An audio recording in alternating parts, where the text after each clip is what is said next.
Welcome back. It's time for another Take 2 with Therese video for Altenew, and I have a die highlight today, and it's this Dotted Swirls Debossing cover die, and it's pretty awesome. It doesn't actually cut, well, it kind of pierces little holes in or debosses little holes in an image, and it's a really lovely swirly sort of image, and I thought it'd be good to show you a couple of different ways to use it as a background today. Starting off, I've got a piece of white cardstock. It's the 80-pound Nina, and I'm stamping out my own background panel. Now, while I'm stamping out this panel, I'm also going to be stamping some flowers and leaves to use on my second card design, because I've actually got two cards to share with you today, and they're going to be using the same colors but look quite different by the time I'm finished. So the stamp set I'm using here is called Bold Bunch, and I've got the pretty blues. This is the baby pink and the iceberg color, and I'm just stamping out a random sort of floral background and then coming back in with the darker colors and adding the second layer. It's a layering stamp and a real fun, funky, easy, very easy to stamp out pattern here. So when I'm stamping a background pattern like this, I do like to stamp the larger images first and stamp some of the images off the edge. That way it looks like it's a cut piece of design paper. I'm just using my die here to measure sort of where I want to cut my panel off and to make sure that I've actually stamped enough to actually cover the whole front of a card. And I have, so I am just going to run this through my die cutting machine, just like you would a normal die on the normal sandwich for a thin wafer die. And I still like to hold it in place with some low tack tape, and that way I know it's not going to shift when I run it through.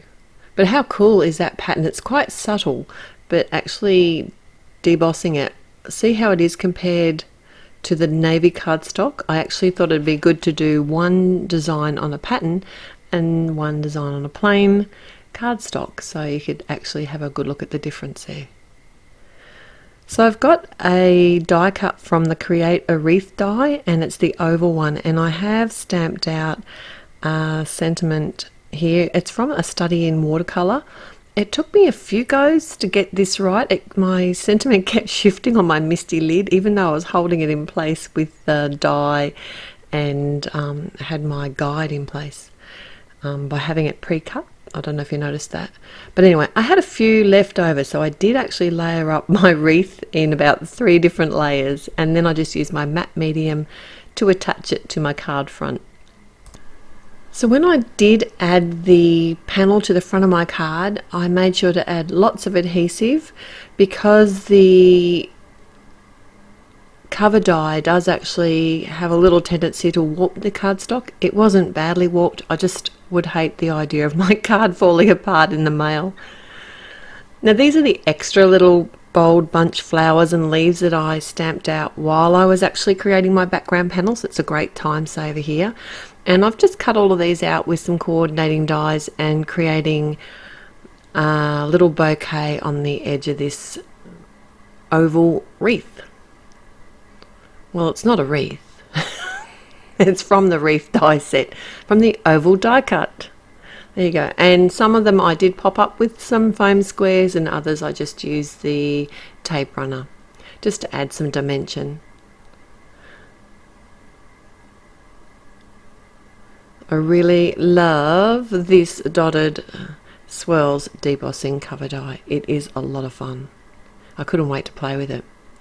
So the second panel, the one that I've stamped out, I've added that directly to the front of a card as well, and this time I'm going to do a die cut heart and actually have the sentiment inside the middle. So I'm just kind of making sure that I've got enough cardstock here. It's another piece of navy cardstock, and I have actually used my powder tool. Because it's a dark cardstock, using lots of powder tool or powder on the actual cardstock will help with any of those bits of stray embossing powder that get around and make life difficult.